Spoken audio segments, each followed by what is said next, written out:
There are lots of ways to build a shed foundation. I am using a concrete block foundation because this ground can get wet and I have concerns about using posts in it. For each block, I am digging down through the grass and root layer, leveling it with a mixture of sand and gravel, and tamping it down solid. It is necessary to level each pad both front to back and side to side. You also need to level it to the other pads. This ends up being a tedious but critical multi-step process.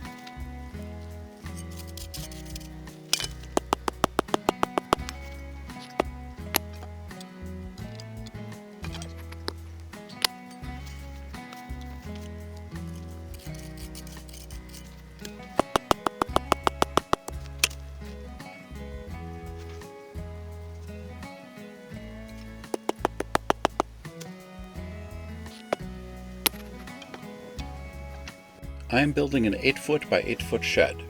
It will have a 4-foot deck on the front and an additional 2 feet of supports on the back that will be used in the future for holding water catchment. I am using 3 supports and each of them is supported by 4 concrete blocks. That gives a total of 12 concrete pads that need to be dug and leveled. This ground has plenty of large rocks and sometimes they are in the wrong spot. When moving a heavy object, leverage is your friend.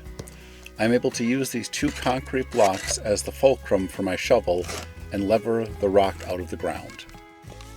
As I lift up the rock using one of the blocks, I push the other one further under the rock to give better leverage. You can use blocks, boards, or anything that will provide a stable surface for you to exert force against. Your lever can be a pry bar, a shovel, or even a board. The longer the side you are working, the more force you can focus on what you are trying to move.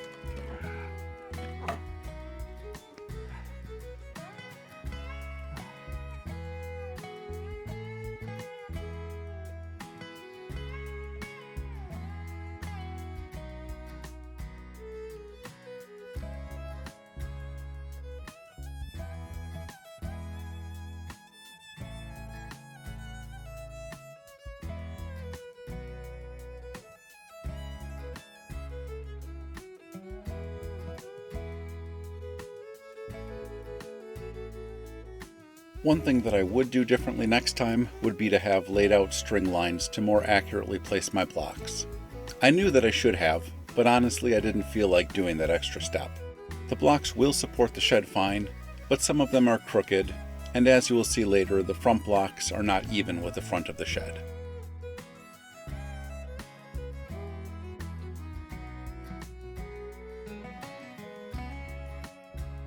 On top of the 2x8x16 solid concrete blocks, I am placing 8x8x16 concrete construction blocks to add some height from the ground.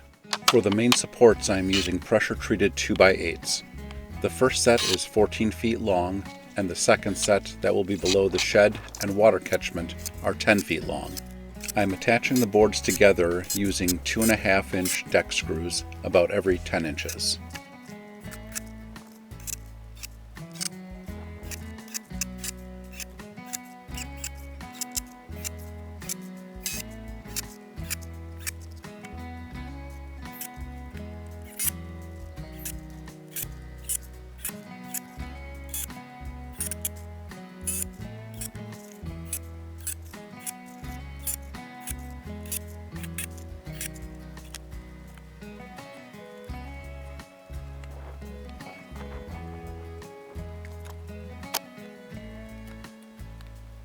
I'm attaching a pressure-treated 2x6 to the front to join the supports together so that I can begin to square the front corners. I'm using 3 4-inch deck screws at each connection. This is a good example of why having a clean work area is important. It did not feel great to land on the wood pile, although landing on the rocky ground probably wouldn't have felt good either. Here I'm using a large carpenter square to adjust my front corners to 90 degrees.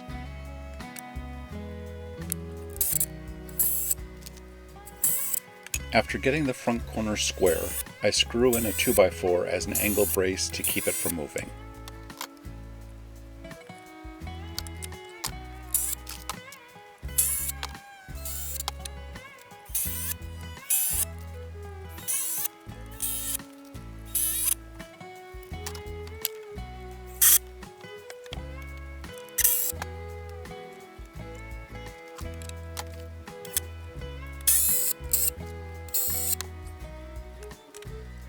I then do the same on the back, squaring the corners and tying everything together.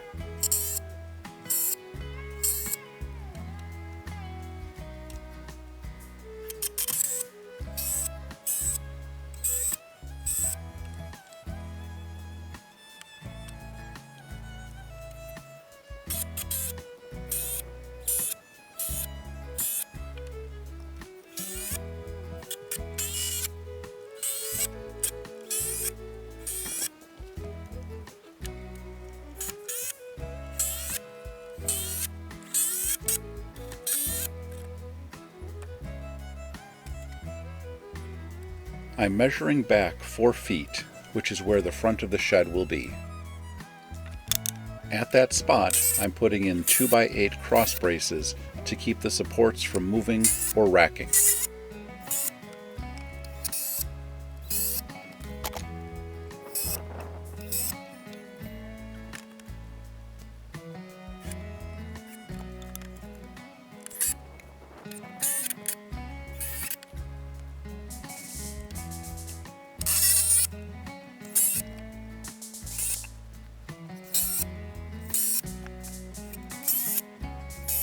I'm now measuring back 8 feet to where the back of the shed will be and placing cross braces here as well.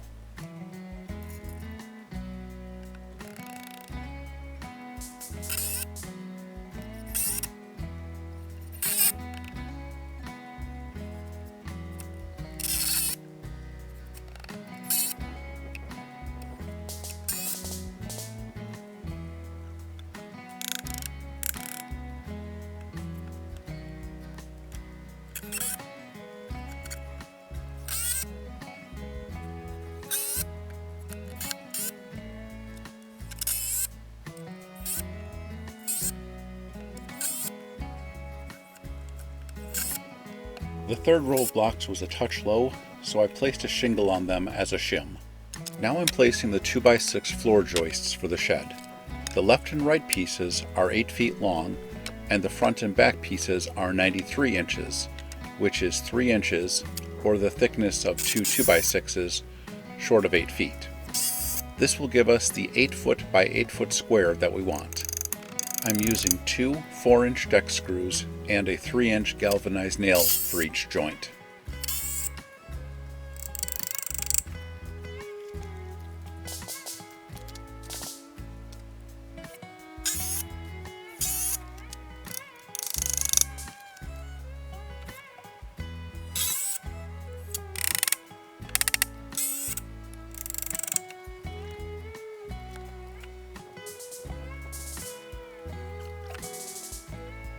Here I'm measuring and marking where the remaining deck floor joists will be.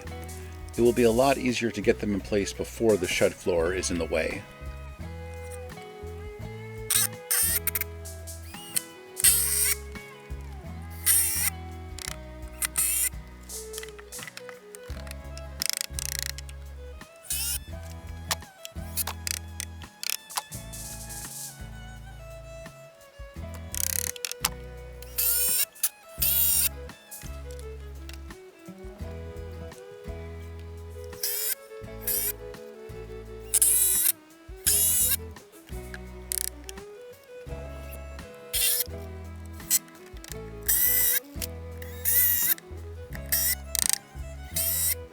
I'm now positioning the shed floor where I want it, making sure it is centered properly.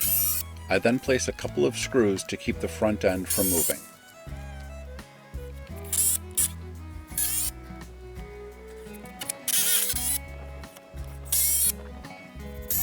It is extremely important that the shed floor is square.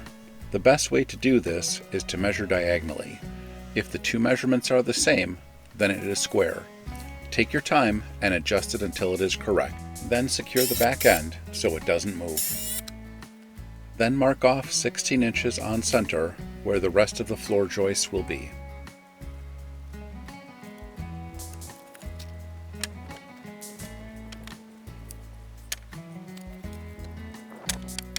Place your joists and secure them.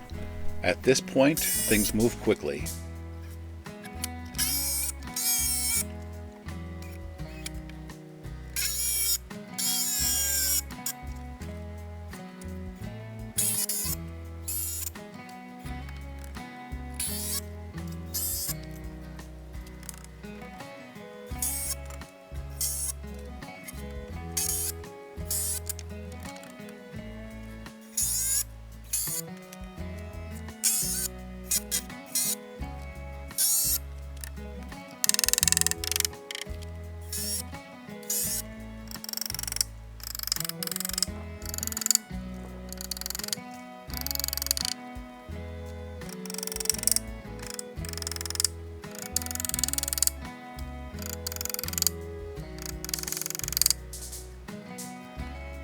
We now measure for blocking between the joists.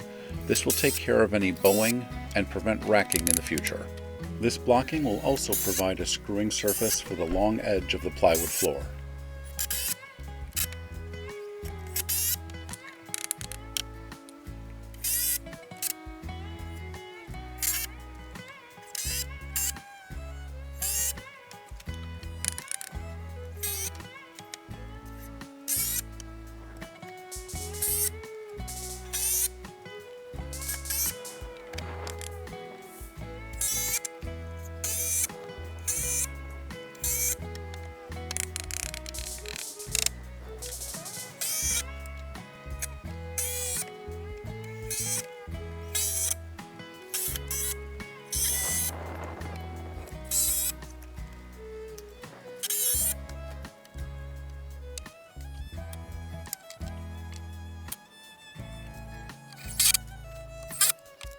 I wanted a full board on the front of the porch, so before I started screwing any deck boards into place, I set them all on the joist to see how they would lay out. I wanted to make sure I wouldn't end up with too small of a piece for my last board. Now it's time to place the deck boards onto the porch, mostly so I don't trip and fall. I'm centering the first board and making note of the measurement on the side. I will then make sure the measurement is the same for each board going forward. Later on, I'll mark and cut both sides of the porch to tidy it up.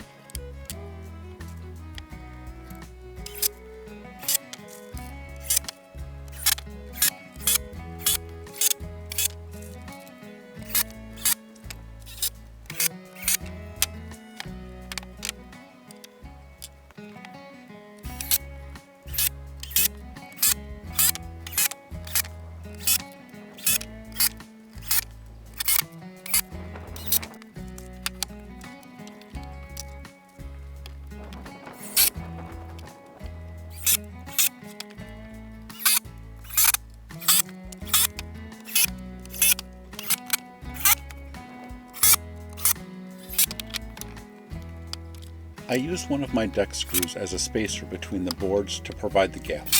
The size works for me, and you'll always have plenty of screws around to use.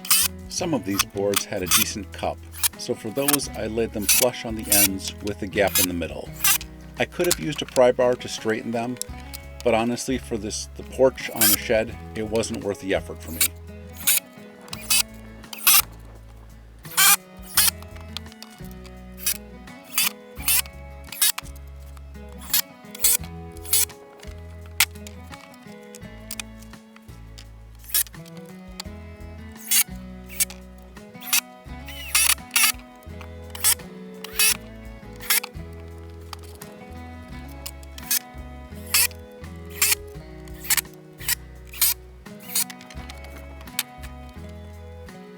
I have less than a board's thickness left, so I am measuring at several places and then transferring that measurement to the deck board that I will cut. Since we want a small gap on both sides of the deck boards, the measurement does not need to be precise.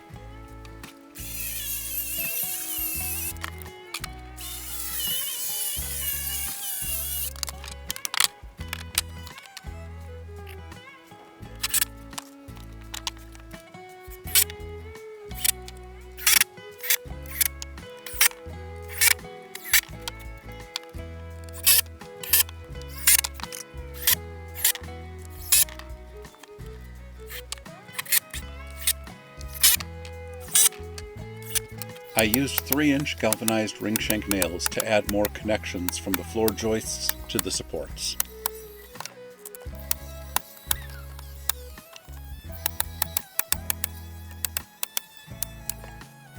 And I used rafter ties on every other joist, just to make sure nothing will move.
put a layer of house wrap on top of the joists as a moisture barrier.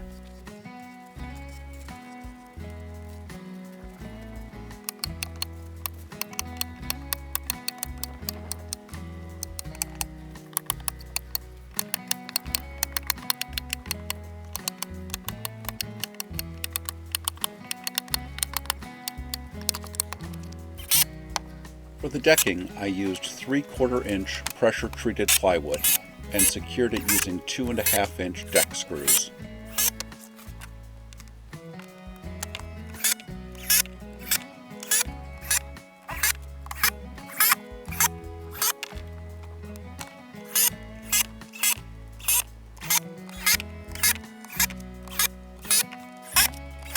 I did screw it on every floor joist. I'm just skipping some of that so you don't get bored.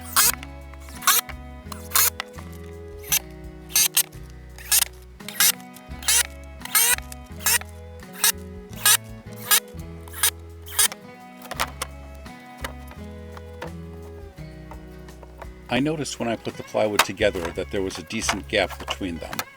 The edge had gotten wet and seemed to warp a bit. Fortunately, the other side was still straight, so I was able to flip it around and have a close joint. There's a pretty good chance that the outer edge will straighten up as it dries, but I can always trim it with a saw if needed.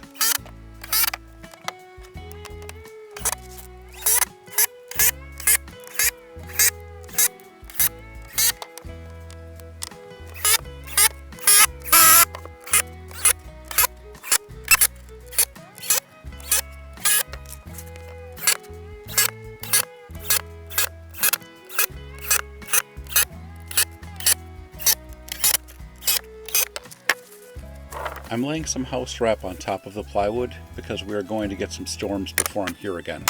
Hopefully this will help keep it dry.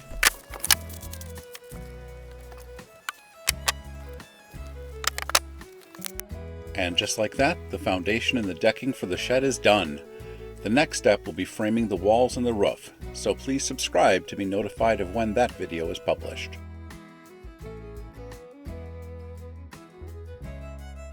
If you enjoyed this video, I would greatly appreciate a like. And if you would like to be notified of my future videos, please subscribe. If you know someone who might enjoy this video, please click on the share button below. Thank you for watching, and I hope that you have a great day.